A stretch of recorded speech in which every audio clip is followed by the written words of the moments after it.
tajuk kenapa apa sama dengan 1+3.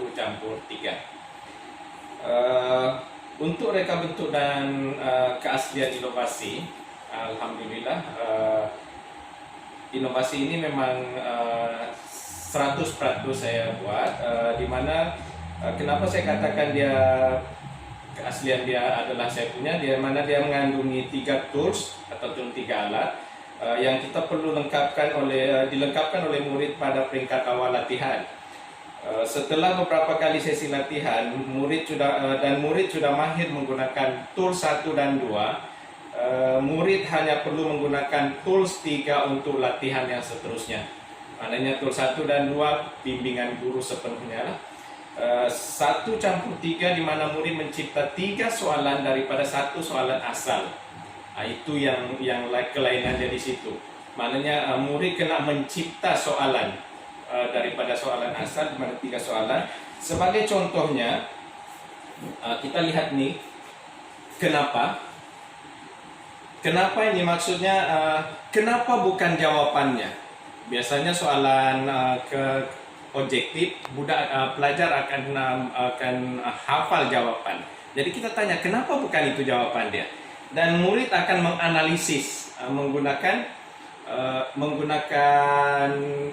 buku rujukan. Seterusnya, langkah kedua ialah apa. Apa ini pula ialah apa soalan yang sesuai untuk pilihan jawaban yang tidak tepat. Tools 1 dan juga tools 2. Selepas siap, murid akan pindahkan kedua-dua persoalan itu ke tools 3, yaitu 1+3. Maksudnya 1 soalan asal dan murid cipta 3 soalan yang baru, yaitu soalan nomor 1, soalan nomor 2 yang murid cipta, soalan nomor 3 yang murid cipta juga, dan soalan nomor 4 itu yang murid cipta juga.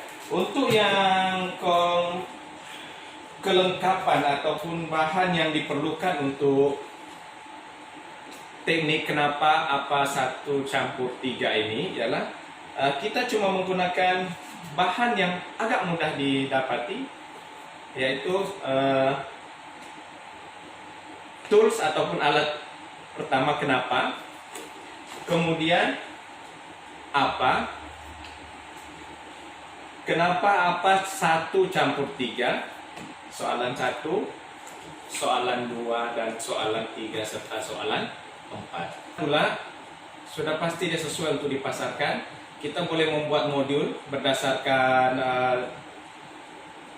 inovasi itu, di mana terdapat dalam modul itu kita sediakan apa tujuan inovasi ini. Kita sediakan langkah-langkah untuk bagaimana kita nak aplikasikan inovasi ini, di mana kita ada 6 langkah, dan seterusnya kita beri contoh soalan dan tapak untuk mereka mengisi borang itu atau tools. Dan selepas itu kita letak 3 stars and 1 wishes, di mana 3 bintang ini adalah 3 kelebihan inovasi ini dan 1 proses penambahbaikan yang dicanangkan oleh pelajar. Sekian, terima kasih. Assalamualaikum.